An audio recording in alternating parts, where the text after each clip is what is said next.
নমস্কার।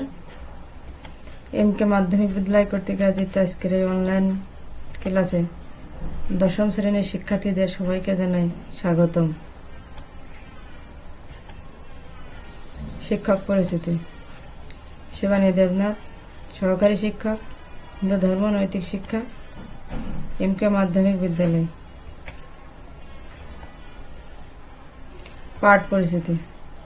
শ্রেণী দশম, বিষয় হিন্দু ধর্ম নৈতিক শিক্ষা। আজকের পাঠ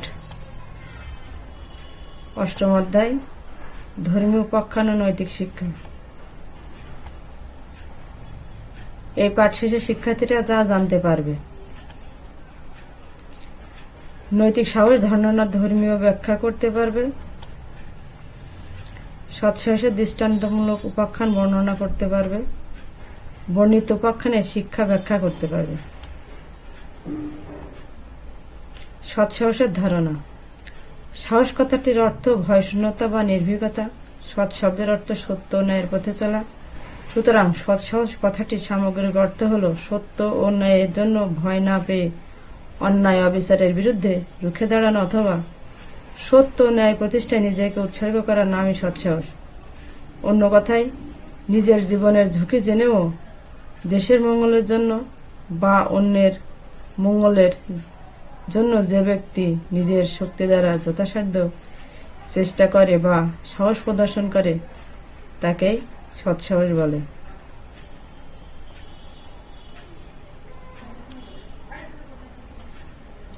যখন কেউ দুর্বলের উপর অত্যাচার করে তখন সৎসাহস নিয়ে দুর্বলের পক্ষে দাঁড়ানো উচিত। দুর্বলকে বা অত্যাচারিত ব্যক্তিকে অত্যাচারীর কবল থেকে রক্ষা করা এবং অত্যাচারীকে প্রতিহত করার জন্য সৎসাহসের প্রয়োজন হয়। যারা ভীরু কাপুরুষ তারা কখনো কোনো কল্যাণকর বা মঙ্গলজনক কাজ করতে পারে না। সমাজ, দেশ ও জাতি এদের দ্বারা উপকৃত হয় না। এরা সমাজের জঞ্জাল স্বরূপ। আর সৎসাহসী ব্যক্তি সমাজ, দেশ ও জাতির অহংকার। তারা সমাজের, দেশের বা জাতির যে কোনো বিপদে ঝাঁপিয়ে পড়ে, দ্বিধা না করে না। সৎসাহস মানুষের একটি নৈতিক গুণ। সৎসাহস ধর্মের অঙ্গ। ধর্ম রক্ষার জন্য যুদ্ধ করা বীরের ধর্ম। যুদ্ধক্ষেত্রে সৎসাহস দেখানো বীরের কর্তব্য। যুদ্ধক্ষেত্রে সৎসাহস দেখানো বীরের কর্তব্য।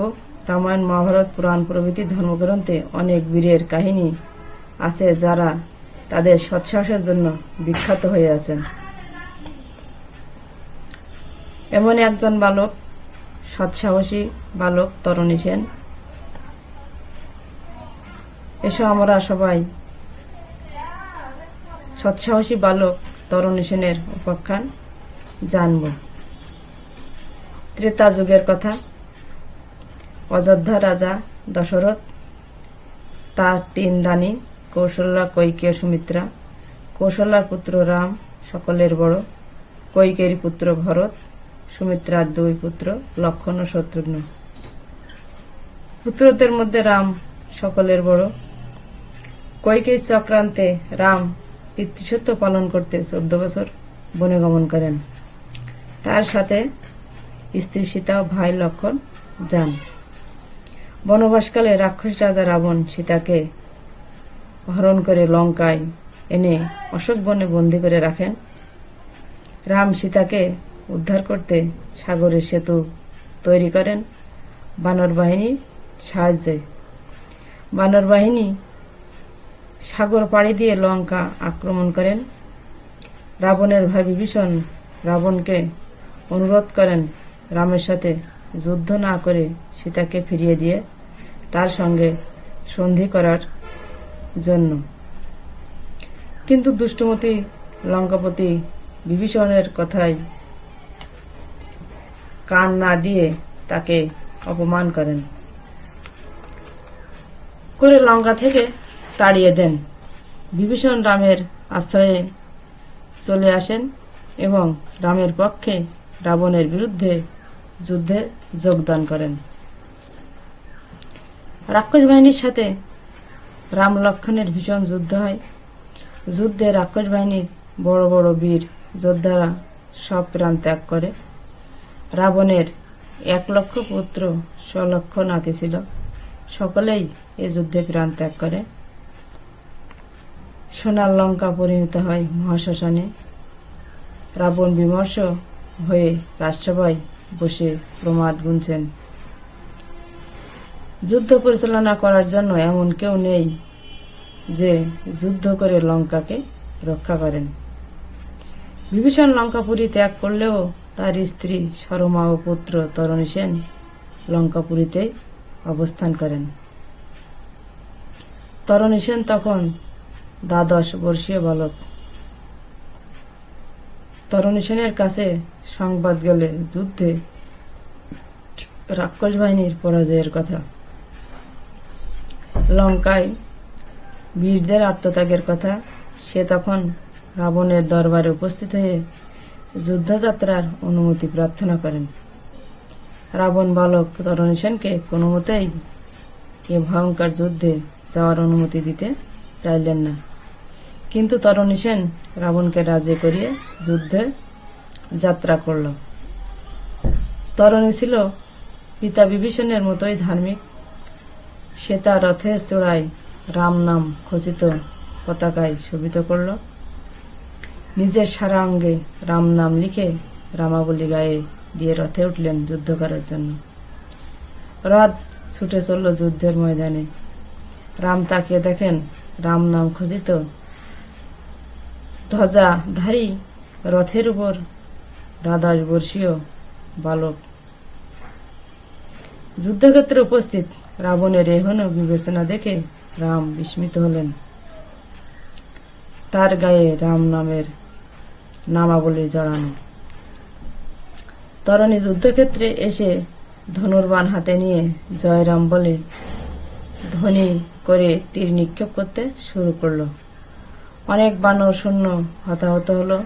রাম বালক বিবেচনায় এবং তার মুখে রাম নামের ধ্বনি শ্রবণ করে তার প্রতি বাণ নিক্ষেপ না করে বিভীষণকে বললেন, হে মিত্র বিভীষণ, এই বালককে সর্বদা মুখে রাম নাম জপ করছে, আমি কি করে এর প্রতি বাণ নিক্ষেপ করব? তখন বিভীষণ তরণীর আসল পরিচয় রামকে বললেন না। বিভীষণ বললেন, এ দুরন্ত রাক্ষস। হে প্রভু রাম, এই রাক্ষসের প্রতি তুমি বৈষ্ণবস্ত্র নিক্ষেপ করো, তাহলে এই রাক্ষসের মৃত্যু হবে। রাম ধনুতে বৈষ্ণবস্ত্র যোজন করলেন। তরণী সেনকে লক্ষ্য করে বাণ নিক্ষেপ করলেন রামচন্দ্র। বাণ তরণীর বক্ষে বিদ্ধ হল।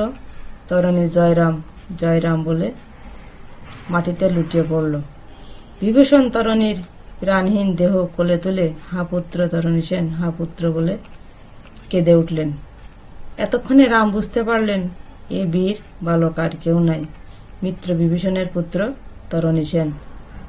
রাম মিত্র বিভীষণকে ভর্ৎসনা করলেন। শেষে তরণীর মস্তকে হস্ত রেখে রাম তাকে আশীর্বাদ করলেন।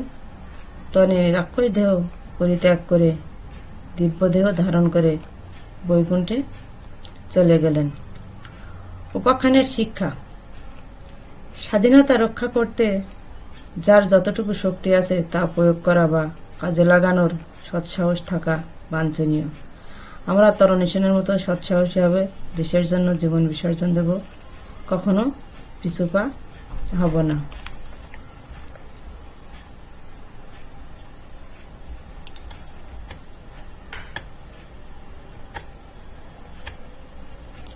একক কাজ।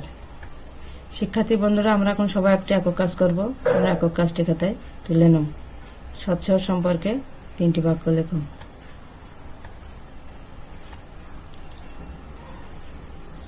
এবার শিক্ষার্থী বন্ধুরা, আমরা একটি দলীয় কাজ করব।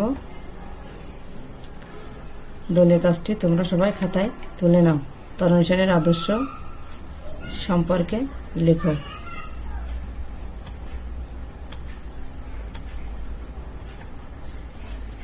বাড়ির কাজ।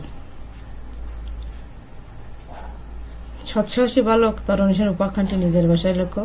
শিক্ষার্থী বন্ধুরা, তোমরা এই বাড়ির কাজটা বাড়ি করবে।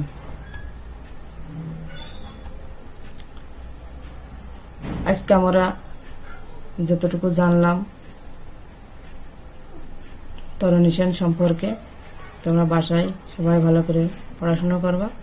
সবাইকে ধন্যবাদ।